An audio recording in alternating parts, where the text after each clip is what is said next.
Hello, hello, hello, everyone. This is Dr. Mary Payton with All About STEM Radio.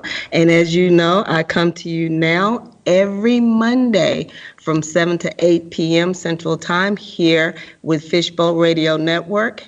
And don't forget, I am Skyping in from the big island of Hawaii, where for some reason I got invited to teach and I took the job. But I'm enjoying every bit of it and every day of it. This is year 3 for All About STEM Radio. I am excited. I am elated, and this is my first guest for year 3. She is a wonderful young lady, and she is contacting in with us from Vietnam, and she is going to tell us about herself in just a moment. But again, don't forget that this coming weekend is a book event in DeSoto, and my brain just stopped of which one it is because I will be flying in for that one. I'll look it up and let you know in just a moment. But I'd like to introduce to my wonderful audience, Miss Tiwanda Bason. She is calling in from Vietnam. Tiwanda, would you say hello? Hello, hello. Thank you for having me today. I am so excited. Y'all will not believe how we met. I don't know how we connected in South Korea and became very, very quick friends. We have kept up with each other for almost 2 years now, isn't it? Yes. Yes. She's known where I've gone, I've known where she's gone, and y'all, she is a phenomenal, phenomenal young lady. Tawana, would you tell my audience a little bit about yourself before we start talking about your background in psychology and how you ended up in Vietnam? Sure, sure. I am from the USA, Alabama, to be exact, is where I was born. But I've lived in other states in the USA as well. I I'm also known as the border working specialist since I started my consultation business a few years ago as well. And my dream is traveling the world. So that's part of why I'm here in Vietnam. And yes, South Korea, as Dr. Mary Payton just mentioned, actually was the first country that I ever traveled to when I started my dream of traveling the world. And that is so exciting because I've spent my deal of time in South Korea. But before we get to your you being a border breaking specialist, I want to talk a little bit about your background. We had talked about you starting out life in psychology. So where did you go to school? Yes, for undergrad, I went to Alabama A&M, which Really? is, yes, in Alabama. Of course. In Normal, well, the actual location is called Normal Hill, but the major city is Huntsville, Yeah. Alabama, where it's at. So that's where I study psychology. And I guess to kind of get into maybe why I went towards psychology is that in high school, when towards the end, when I was trying to figure out what I wanted to do, and people were giving me suggestions, Mm-hmm. and some were like, "You should be a doctor." And so I really started thinking about that, and I was thinking I want to be a physician, a medical physician. I didn't know exactly which one. However, as I was thinking about that, something happened when I was in high school, and before I get to that, I want to say that I study psychology in high school. So I took an elective course um, in it, and I really liked it. And so, but at the same time, I was still thinking about being medical physician. Mm-hmm. And during that time, I remember that's when Columbine happened. Oh yeah. Yes, yes. And so I was thinking to myself, along with other things that I was thinking about being a physician, is that when people come into me, I was thinking, oh, I can help them with what's going on the outside. Like if they come in, they've had bruises or things like that. But then I was like, but what if the reason why they've come in, why as to why they're injured, is that they're in abusive relationships, they had other things going on that caused them to maybe harm themselves or many different things. And so I thought to myself, well, I'll help them with the outside, but it won't help what's going on in the inside as to why the physical part happened to them according to their health. And so Yeah. when Columbine happened, and when they went to talk about the perpetrators of the crime, and of course, like all the blame, not the because they were responsible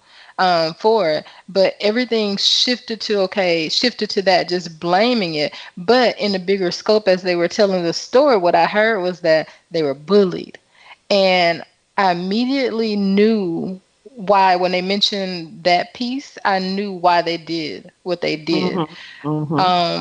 And to me, because also I had been bullied also growing up as well, Mm-hmm. and had time to think about that. Actually, God showed me some things, about Yeah. why the people did what they did, and so I knew it had something to do with the. It wasn't all necessarily uh, a lot of things factored in. So Yeah. it included the environment, the educational environment as well, which included like the teachers and everything, how people respond to those type of things, which brought them to the conclusion of what they felt like they needed to do Mm-hmm. because they were hurt, they were angry, and what do hurt people do? They hurt other people, Yeah, and they do. so. Mhm. Yes. And so I thought to myself, I'm going to study psychology. And because I wanted to, I thought to myself, I didn't want to, like I said, I'm not going to be a teacher. I'm going to work in the educational environment in school to change it, to help change it so those type of things would be less likely to happen. Although we see now, I went into the educational field.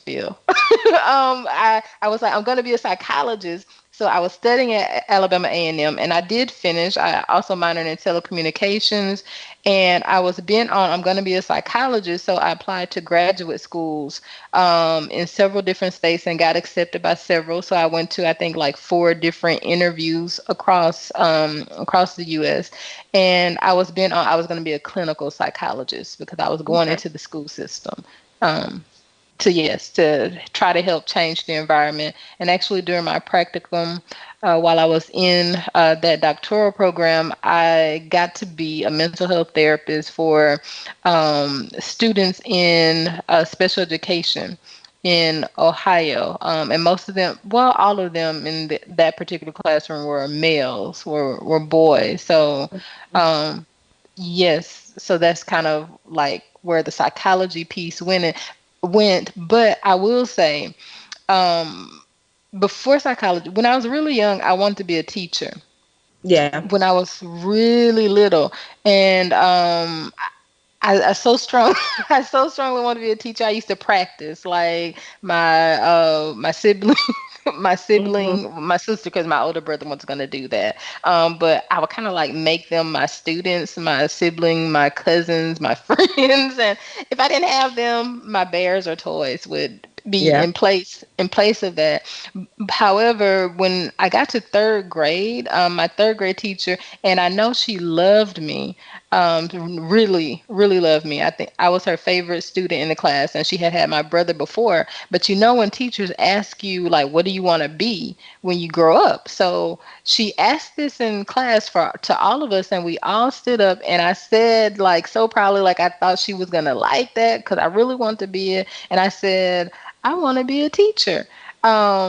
But like her facial expression changed like drastically to what I wasn't expecting, and she told me, "No, don't be a teacher." No. Yeah, her facial expression changed to like one I had never seen before, and she told me, "Don't be a teacher."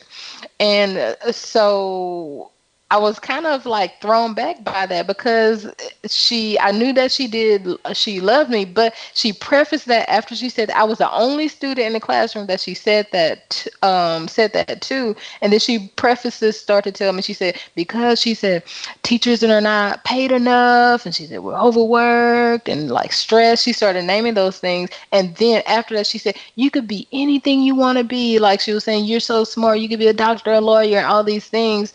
And what happened was, because I knew she loved me and I really loved her and respected her, I just put it out of my mind for For a long until time. a very long time. So I didn't even think about it anymore. And so that's why when I was thinking about what I was going to do in high school, teaching was out of the thing. But I was like, well, I'm going to go work in the educational environment as a school psychologist to change Mhm. things. But I had people along the way that would tell me, oh, you'll be a good teacher. Even at Alabama A&M, some professors who were not even my professor, or people would say, you should be a teacher. And I was like, oh, no, I'm not going to be a teacher. What are you talking about? I'm going to be a psychologist. So I went off to study psychology. And yes, so I went to A&M and got my bachelor's there. And then I started studying in a doctoral program, which was funny because the assistant dean, she really wanted me to come to the school that I went to because I had interviewed at several schools. But Mhm. she really wanted me. She kept having the assistant to call me to find out what my decision was, and I really wanted to go to a school in Florida, because just because of what I saw there. I went to Fort Lauderdale, and I was like, oh my goodness, this is beautiful. Look at this look at this place. And it came down to it. A professor at A&M, when I was trying to decide between the school in Ohio and the one in Fort Lauderdale, which was going to be super expensive. Yeah. Um, but in Ohio, they were actually offering me like money to come there, like a fellowship. Oh, okay. And yeah, so it would have paid for it as well, but it was like super expensive. And for Lauderdale, and the student that I stayed with when I went down there, he actually told me, he said, yeah, he said, I know, but he said, if I could tell you, I would tell you to choose like another school, because he said it is like super expensive. And because it was like about 30, I think 30,000 a year. Oh, And yeah, that was including books. And he said like the living. He was saying basically that's why me and the other guys are living together. Like there were four of them living together in an apartment. And so he was saying I would advise you, if there's somewhere else to go, because he said basically like the debt yeah. that would be racked up. So I told one of my professors that was actually in telecommunications about my dilemma about the schools, because I really want to go to Fort Lauderdale because of like the aesthetics, Yeah. like everything that I saw. And he asked me, he said, are you going to party or to learn? And when he asked that question, I immediately knew what choice I wasn't going to party because I'm not like that, but I was like, okay, I'm going to learn. So that's not, the aesthetics are not important. So I chose the school What school in did you go to? to Wright State. Oh. Yes. Yes, and there's psychology, the school of psychology there. Mhm. Mhm. And the assistant dean was so happy when I finally let them know I was going to come, because they had been calling me for a while. And when I got there, it was so funny because in one of the classes, one of the professors also asked us why we were learning psychology. I want to say that was the first year of the program. Yeah. And I, t- I said that I want to go into the school environment and change it. And I mentioned Columbine, about the bullying and everything. And so he looked at me. There were only like a few of us in that particular class, so it's like very small. And he told me, he said, "Well, you don't need a doctorate to do that." Um, and I was like shocked, because I was like, "Do you want me in the program, is what I was thinking to myself. And so afterwards, some of my classmates, they came to me and they was like, don't worry about what he says. Just, you know, he doesn't know what he's talking about or whatever. And I was just kind of drawn back. And actually that was like, I think in the going into the second year of the program. N- And at that time, I was kind of thrown off because, again, I was like, "Do you want me to be in the program or not?" However, little beknownst to me, like shortly after that, like I'm not sure if it was like some months or what, I was sitting in one of my classes, and a part of my life is like my faith in God. And so when I was sitting in the class, it was like a night class, and there were several students, and all of a sudden it came to me, I believe like God was speaking, like, to me to let me know, it's like, this isn't for you. And I was like, wait a minute, hold on, what what is going on? Because I'm sitting listening to the professor, and then I hear this saying, this isn't for you.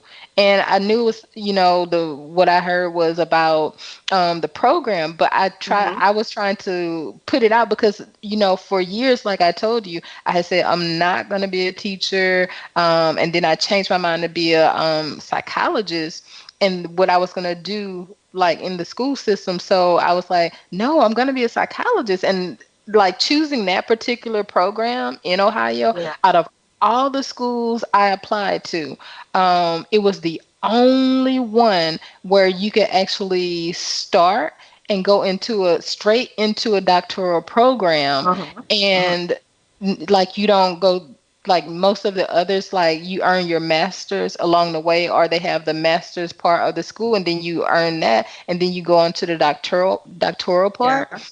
Yeah. That Yeah. was the only one where you went straight through. But the thing was, you don't get a master's in that program. So even though you may earn the credits, they don't give you a master's. And some students had asked when we were there, they were like, can you just give us something honorary? And they're like, no. So I guess No. their goal was like, you're going to finish this program. And so the fact that I hear, I hear this, like, this isn't for you, like, wait a minute. And I tried to like just push it out of my mind and not think about it. But then as time went, I realized, okay, it's not for me.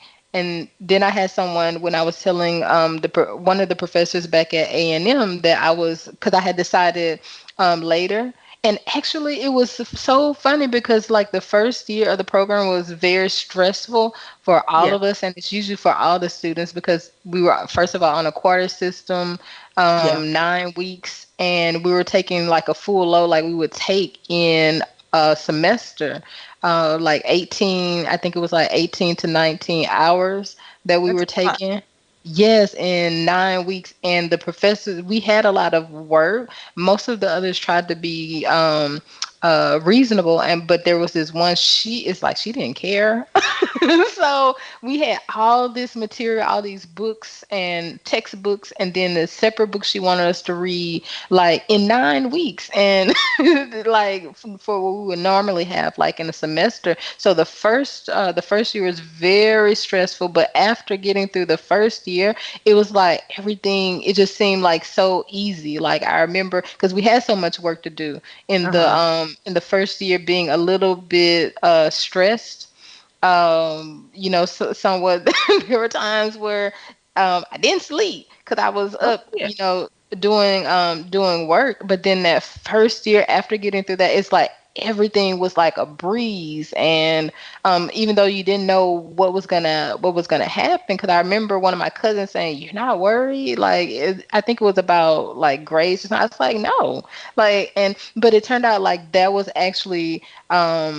It was easier. My grades, everything came with ease Yeah. um Yeah. during the second year. And so that's again why I wasn't expecting to hear like, oh, this isn't for you, because everything was flowing so well. But then I finally came to the decision that, okay, because it wasn't going away, that this wasn't for me. And I went and told the assistant dean, who she said she hated to see me go, but she said that that's, if that's what I needed to do, that I would, but she would leave it open so that if I wanted to come back, I could, like, I would take kind of like a sabbatical kind of. Sabbatical, yeah. Mm-hmm. Yes, and during our talk, though, as I was leaving, she was actually happy for me that I was making that decision. She began to tell me about another student. She said, "You know, there was another student in the program, and like you, she also decided that it wasn't for her, and she did the same thing for that student, where she said, okay, you can take some time off to like think about it, and that's what the student wanted to do, like do some different things." And she said, "You know what? I think she went to like Alaska, and she became an English teacher." And I was saying to myself, "Why are you telling me this? Like, It's be a going back teacher." to what you were told not to do in the third grade, not to become a teacher. But Yes. you're focused on being in the school system. Now, did you ever get into a school system um, before you started working abroad?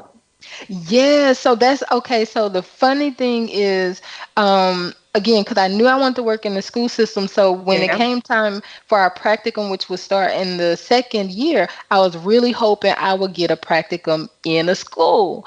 And I did. So I was assigned to a school. I think I mentioned before, as a mental health therapist. Yeah. Mhm. So I work with kids in special education. And prior to that, in the first year, one of the professors, I'm not sure if he told me about it. I think he may have told me about it directly, but he had another professor friend who worked in, I think it was I want to say North Carolina, Chapel Hill.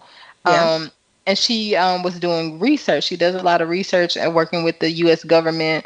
And so one of the things they were working on at the time was a project, and it had to do with, I think President Bush was in office at the time, and that was before they came out with the No Child Left Behind Act. So the research was actually related to that, and they needed some students assistance because they needed some people to interview, I guess, across.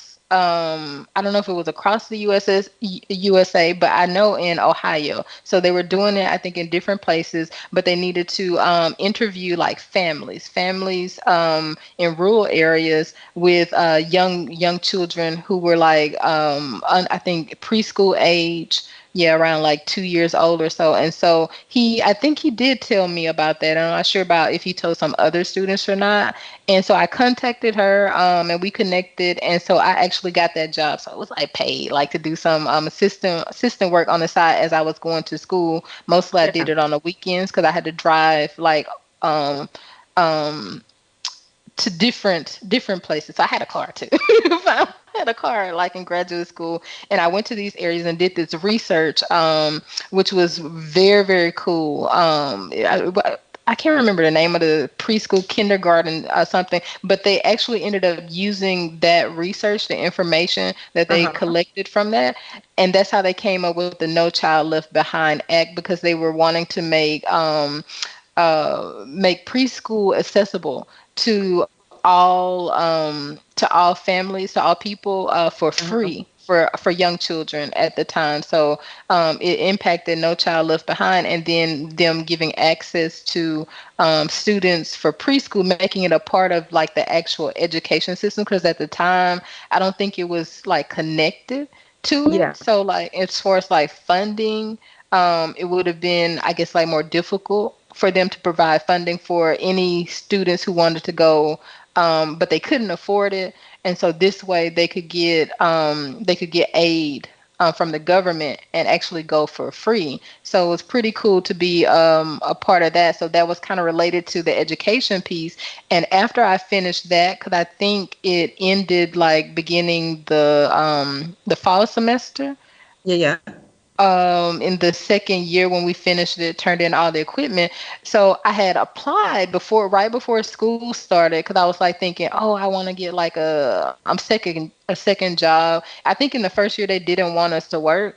So the assistant thing was like a little bit different, but the second year I was like, oh, let me apply to be a substitute, like in one of the school systems there. So I had applied for that. I even went through the training and everything, but I realized after I applied that I wasn't going to be able to do it because of my schedule at school. Because of Yeah. course you have to be there during the daytime. So I just kind of forgot about it. So when I had decided to leave like the doctoral program, and I was like, what am I gonna do? Like, so because I'm out of school, so that meant I'm living here. I was living off campus because I had moved off moved off campus. Like, okay, I got bills to pay and to support myself. And then I remember, oh my goodness, I signed up to be a substitute. So I was actually already in the system since I was already there and had done a training. So I went into that like just simply just to let them know, okay, I'm available. So I actually in the school, that particular school system, and what I signed up for was the special education system Oh, in there, which was a really good one. And so that's where it kind of started. Like it was almost like I was still in psychology because we were working with yeah. kids mostly with behavioral Uh-huh. issues.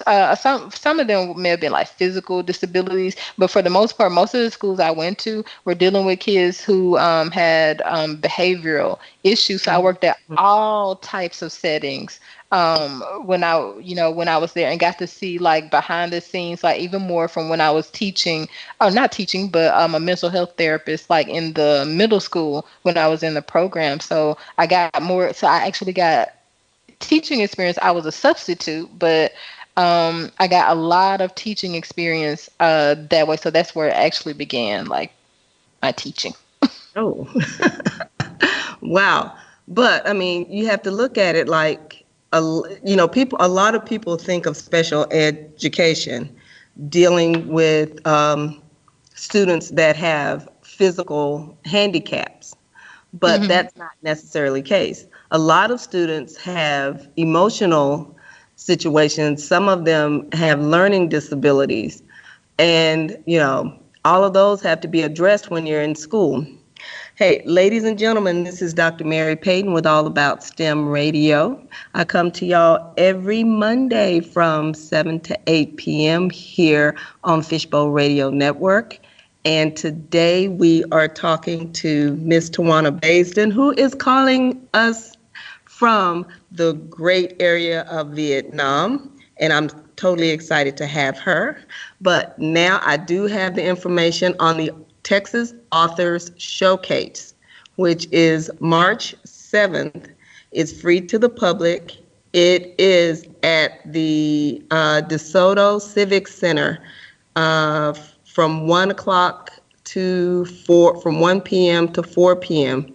I will be flying in, so please, please, please come and meet me and get your copies of Taylor STEM Adventures Texas or Taylor STEM Adventures Hawaii or both.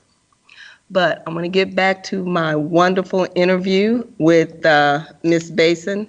She is outstanding. She was just telling us about her experience in psychology and how she ended up in teaching. But Tawana, I want to go back to I want to hear a couple of things that you were able to do working in the school setting with the special education students. Okay. Okay. Oh, as a mental health therapist or as a substitute As teacher? a sub, as a sub, Okay. because you had told me some things that you were able to do that I just found very interesting with using athletics as part of your programs. Okay. Okay. So, as a substitute, didn't get into that as much. When I finally became a teacher, I Oh, did. okay. But the thing is like going from being a mental health therapist and getting to see the environment, things that go on there, like with the teachers and how they do special ed students in some cases, like when they're in a Yeah. regular school and then they're put into classes. So I learned a lot from that. Then when I went into substituting, that's when I got to learn about all the different settings. And along the way, I learned about all the working parts when it came to the families, the Hmm. families, the all the educators, like from administrators to teachers, Yeah. when it came to child protective services, Hmm. the process of what you do with that when things come up, when things happen, how all of those parts, including working with the psychologist, psychiatrist, the medical piece, working all of that together. So I learned more about that, and also situations that people do not know about. So I got a lot of background from that, from being the mental health therapist, having to work with all parts. And then in substituting, I got to see, again, like all the different settings and find out things like, to me, like starting off, I was thinking like in education, oh, like everybody wants to like help the children, and like everybody wants to help the children and they want the best for the children. But by me having that experience and interacting with and observing things that were going on, I realized and found out, no, some people are taking advantage of this and they're utilizing it in a bad way. For instance, there are kids who are in special education who probably don't need to be there. Mm-hmm. When it comes to like whether it's the parents, or the actual education system, those are things I started to look at and find out. And not only that, but when it came to dealing with, again, like child protective services, everything is like very complicated, because when I worked in mental health and working with some of the kids, I heard their cries. And although most of them are there because, or many of them, when it came to the emotional behavioral piece, because the super like bad things happen to them Yeah. in their lives. And what I heard from some of the kids, like when I came in as a mental health therapist, I was like, I'm going to help you, I want to get you out of here. And then I heard the frustration, what the teachers may not hear and what others may not hear, because they trusted me and I was the psychologist. Like I heard from a couple said, yeah, everybody said that to me.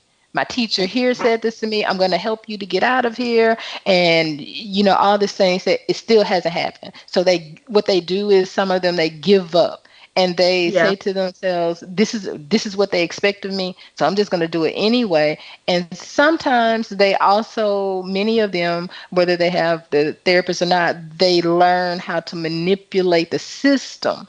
Oh, yeah. So things that they do, for instance, they realize, okay, I get out of this home, this person, or I'm mad at them, so I'm gonna accuse them of this, or do this, which I actually had happen when I was like a teacher too. But I heard this first, like as the mental health therapist, and then when I started substituting, hearing stories where like teachers were like, well, this student was never doing this, and so, but we think the parent has told them, you better act like this, because if they started seeming like they were getting better, that meant that, because I didn't know that students in special education are, some of them are allotted like money, like they Yeah. get They the getting parents. paid for stuff. Yeah. I didn't know that, and so that's my first time hearing about that, when I was substituting, and the educational assistant was like, I think, because before, this student was not acting like this, and we think that the parent was telling them, you better act like this, because if they act worse, then I guess they would have gotten like another diagnosis, and they would have gotten like Mhm. more money.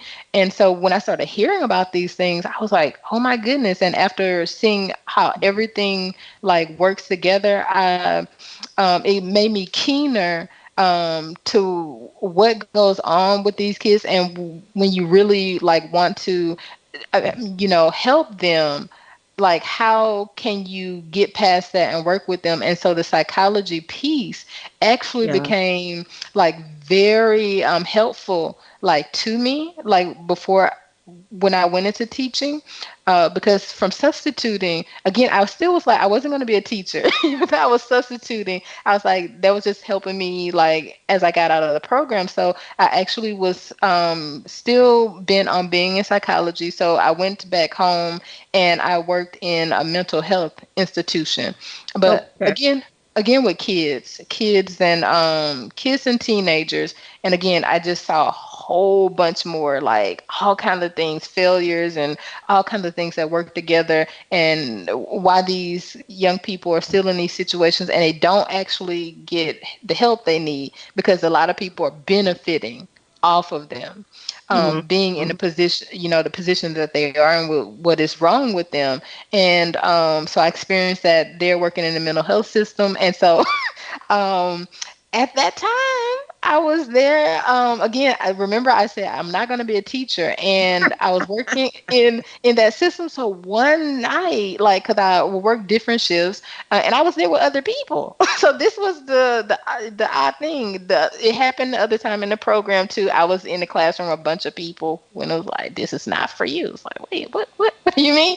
So I was there one night. I was assigned to a student where I had to be like one on one. So I was kind of like in the doorway, so I could actually have access to the my colleagues outside, but I had to be inside.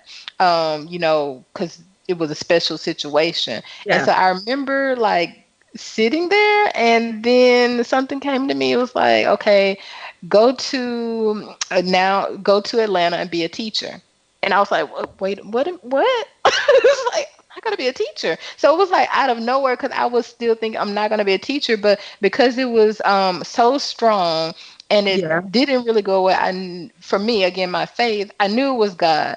And to people on the outside, just like for me leaving my program, although like several of my classmates there, they expressed to me that what I was doing was good, and that they admired me for it, and they're like other people would not be as strong to leave because of expectations of others, Yeah. or realize that it's not for them. So they actually encouraged me about it, but maybe other people like from other places would not understand on the outside, like, what are you doing? Oh, yeah. And so the same thing happened there. Like when I started telling people, and sometimes it could be family, like you tell them what you're gonna do, and again it was like out of nowhere because I had been studying psychology and worked in that field, and so I was like, well, I'm moving to Atlanta to be a teacher. Like, so to them it was like out of nowhere. I don't think I had ever been to Atlanta. I can't. No, no. I've been there as a child, like Six Flags, which I heard you mentioned before, Yeah. but never Did lived never there. live Anything. there. Yes, yes. And so I decided after a while. Again, I tried to put it off. Like the other time, I was like, okay, no, I'm not. You know, I don't know if I'm going to do this. And I started telling other people, and so it gave me some doubts because they're like, "What do you mean you're going to like you don't know anybody there?" And so they started saying kind of negative things, and I started listening to that, and that's what kind of held me off for several months from not going. But Mhm. then some things started happening, and then I realized at the end, I was like, I think this is because I should be in Atlanta and not be here. I'd So be I here. I decided I'm going before anything else happens. And I did. I didn't know anybody like intimately, but there are like some people like friends of the family that were there. So I reached out like before I went, and they were like they will help me along, a little bit like when I got there, and I applied for schools. And at that time, that's when they were going paperless, Uh-huh. and so the application process was much different. So I applied like online, like when I got there. So it was for several months, and I heard nothing back. And I was still like I was okay, still at ease, but other people were like, don't you think you should be worried? Like, I was like, no, because I was thinking to myself, God wanted me to come here, and so He's gonna take care of it. But then at a certain point, it was like, okay, I don't have a job, and because no schools had called back. And so one day it just came to me. I was like online and it was like, okay, I found some information about cover letters. And because again, the whole process was digital at that time. And so when I found that information, I decided to send cover letters to schools. And immediately I got calls back. I got several interviews to go. And there was actually one school where the guy called me back, only 5 people. And he said, do you know why I called you back? And it was actually, I think, the day before, like the interviews. Can you come in for the interview? He said, I only called back 5 people, and he said over 600 people applied for this position because it had gone digital. And he said the reason why I chose you is because out of all those people, you were the only one who sent in a cover letter, and I just got it the other day. It was on top of the fax machine, and I was like, whoa. See, um, but how long were you in teaching in Atlanta? So I was in Atlanta for about 5 years. So teaching, I think it Really? was about I think 3.5 to 4 years because I didn't get a position like early on, even though I thought I'll get one like real quick, like because that's where God wanted me to be, right? Like, but it was some months before I Uh-huh. actually started teaching. So yes, but living there, including that time. And then the time after I stopped teaching, I think it was about, I was in Atlanta for about 5 years. So, Wow. Now, okay, because we're at 7:43. We have about 11 minutes before we have to leave. But teaching abroad, how did you end up doing that? I know okay. how I ended up doing it. How did you end up? so so my dream of traveling abroad actually came after I graduated like high school, like right after, and I said to myself, okay, I want to travel the world. And but all of this happened, after I went to school and everything. And I had Yeah. actually thought about teaching abroad. Like I had seen, I think some positions maybe like when I was in the doctoral program, but again it was like, "Oh, I'm not going to be a teacher." And I saw that for teaching English abroad, like I think in Korea, but there were only like a few that were out then that I would see like now and then. But when I started teaching in Atlanta, that's when it kind of came back to me, and I was like, I want to teach abroad. So I started looking into programs like exchange programs, Yeah. thinking that I could exchange with a teacher or something like that. But then I thought to myself, this school is never going to do this because, first of all, they didn't want people to go if you really knew how to work with the kids, because it was just, if they got someone that didn't know, the environment that we worked in was very harsh. Yeah. So they may not stay. So they wanted to keep people there who they really wanted. And so I kind of put it out of my mind because I thought to myself, they're not gonna let me like do this. But after I stopped teaching, I was in my master's program, which is teaching and learning with technology, studying Okay. online. And two of my classmates that were in the program, we were like in communication, and one of them was actually in Saudi Arabia. One of them, he was in Tennessee. But both of them, they said to me, and I wasn't even thinking about it. I was just thinking about finishing the program. They said, "Hey, why don't you teach English abroad?" And then it came to me. I was like, oh my goodness, I can, because I'm not teaching at the school Yeah. anymore. So that's where the idea of teaching abroad came to me as I was finishing the program. And one of them said, "Hey, I know this English program where you can get your TEFL." And so I looked into that and I joined that program while I was finishing the master's. And so that's where it came from, where the thought to continue my dream or traveling abroad. Now, you said the TEFL. What is the TEFL? Because some of my audience may want to consider teaching English abroad. What is the TEFL? It's a certification to teach English as a foreign language to Okay. students. Yes. Mm-hmm. Mm-hmm. Um, Now, where have you taught? I know you've been in South Korea, hmm and where else have you been? Yes. After that, I went to Saudi Arabia. Um, Really? yes. Oh. Yes. Saudi Arabia, and then Peru and China 3 times. So those are the places where I actually taught. Mm-hmm. Mm-hmm. How did you like Saudi Arabia? It was I liked it. Like I know a lot of people don't, but considering like my personality and at the time, because it's I think very different than it is Yeah. now. So Yeah. the complaints that a lot of people would get or jokes that they would make is that they're someone would say there's no culture here. And the thing is, one of the reasons why I started traveling, well, when I actually started on my dream to travel the world, I said I wanted to see what life was like for other people in other Yeah. parts of the world, like the culture, food, and everything. So that was a large part of why I was traveling too. Like not just to travel every place, although that's my dream, but to observe like all those different things. So they joked and they're like, huh, huh, huh, have you found it? Like when I mentioned I want to learn about the culture, because at the time you couldn't, like, they didn't have like things like we have in the USA, like Yeah. clubs and places, not many places where people could hang out that you would know of, Yeah. like for dancing or anything like that. It's very limited. So to them, that meant they had no culture. It's like, come on. So it was kind of like a joke for them, like, hey, hey, ask her what she's doing. Why is she here? Like, so it's like, I'm here to see the culture. And they would laugh, ha ha ha ha ha. Like, I noticed some of your posts on Facebook and Instagram.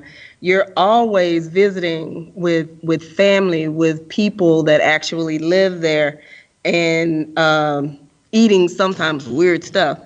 So I noticed that you submerge yourself into all of that. But I want to ask a quick question. You have written a book called Seven Tips for Teaching Abroad. Can you mhm. tell us a little bit about that, since you are taking those steps to go and do that? Yes.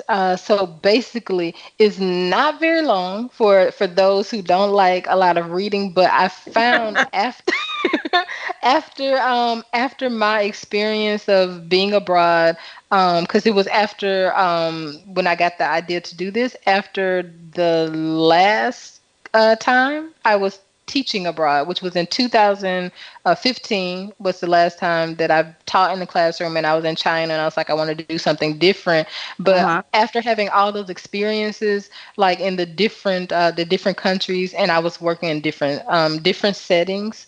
Sometimes I worked in various settings and with different people. So sometimes they were like, one place was actually U.S., owned by a person from the U.S., Mhm. and others by foreigners. Maybe they were from other places and they were in this particular place, and then sometimes they were actually from the country that I was in. But after dealing with all of those situations and experiencing things that happen and that go on, I thought to myself, these are the most important things that people need to consider, to know, in order to prepare beforehand, before they go abroad, to be the most prepared. So I came up with those 7 tips that I thought would help them to have the best possible experience while they are abroad. So before they go, I feel like those are the 7 things they need to do to prepare. Can you give us a couple of those tips? Because I don't know, I don't want to take everything out your book because it's your book. So, No, no, no. Actually, the most important one, which I also, again, like work with clients who are planning to go abroad, the most important one of all of them is to know what their goals are, to set their goal before they go abroad. Because I found that if you know what your goal is, that kind of dictates all the other steps that you're going to take. It helps you to um, choose and prepare better in that way. And yeah, even when you're choosing your job, and if you know what you're planning to achieve, like in that country or through your travel, some people are teaching abroad just because they want to travel. Some are doing it because they actually want to teach abroad. There are different reasons why. But if you set your goals, then you're better able to determine once you get to a place. Because another thing that I found, and I let people know, people are people no matter where you go. yeah, Like different culture, but again, when it goes back to psychology, people have the same feelings, things that they do, like same needs and wants, and so they're basically the same. People get angry and other things that happen, things that you think people are doing here, like whether it's lying or cheating. These kind of yeah, things happen in other places as well. So I found that, because sometimes people don't think about that. They think, oh, I'm leaving this place, or they may think, oh, it's going to be all wonderful and beautiful. And I hear people saying that sometimes, like, oh, the people here are like so great. And I'm like, there are people like everywhere else. So there are people that do some things that may not be so good or favorable. So I've found that if they know their goals, when they get there and realize that life is life, especially if they're teaching, because there comes a point where the excitement and the glitteriness, I don't know if that's a word, wears off because it becomes life. You're working, Yep. you're in the society, and then that's when, just like where you were, things may happen. How are you going to deal with those, or things that you don't like, and you're in a foreign country? Yep. What are you going to do? So if they know their goals, they can look at their goals. Okay, so give them a better perspective. What are my goals? And if this is worth me, staying here or not, give them a better balance and a better perspective of what they're doing, instead of like, okay, this is what's happening to me now. I don't like Yeah. it or Mhm. whatever. So that's why I think the goals are very important. And other people may try to dictate your goals. I found that as well. Like some people might say, "Oh, you need to be doing this. If you're not doing this, then you're not traveling. You're Yeah. not traveling right." So you know them for yourself. So no, you don't have to worry about what other people are saying, because maybe they think that's their goal, but you have to know what you actually want. Yeah. Well, hey, Tawana, I know we have to come to a close because I'm already at 53 and I see Gary sitting behind the desk smiling and waving at me. But you know what? It has been great having you on the show. Y'all, this is Miss Tiwanda Bason. She is considered the border breaking specialist. She started out her degree in psychology, has worked in public schools, has worked with the Research for No Child Left Behind. Now she is, where are you teaching at? I forgot to even ask. Where are you now? Actually, Oh, I'm Vietnam. I'm not teaching in the school anymore. I'm teaching mainly like online. So everything I do is like online. She's teaching online in Vietnam now, and I am so proud of her. She's another one of those young people that I have adopted as one of my good friends. But yeah, Gary's waving at me. I'm gonna have to get off of here. But I want to remind y'all of the Texas Authors Showcase that is coming up this weekend, March 7th, at the DeSoto Civic Center from 1 to 4 p.m. I will be flying in for that. And also, if you ever come to visit the Big Island, Taylor STEM Adventures Hawaii, you can purchase a copy of that at the Big Island book buyers here in downtown Hilo. I am so happy to have my book in that bookstore. And Tawana, I want to thank you for coming on the show. And hey, we still got to keep in touch and talk and gossip like we do about once or twice every month. So, hey, thank you for coming on the show and keep doing what you're doing and, taking care of the people and taking care of teachers who want to come and teach abroad. Okay? You're very welcome, and thank you so much for having me today. Okay, and to my audience with All About STEM Radio, I will be back next week with another wonderful guest from 7 to 8 o'clock here on Fishbowl Radio Network. Thank you so much, and bye-bye. Bye.